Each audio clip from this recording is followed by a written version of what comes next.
Hello guys, in this tutorial you will learn how you can upload a profile picture to your account on Twitch. So let us guide you through this. So what you want to do is simply navigate to Twitch, log into your account and click into profile icon in the top right. And from here what you want to do is navigate to settings. Inside your settings, guys, navigate to profile, and just here below the uppermost option will be profile picture.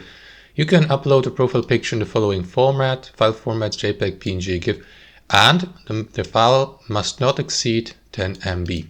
So click into it, locate the file on your device. So let me do that really quickly and upload this channel logo. There you go. You may, for example, zoom in. You may rotate the image if you like.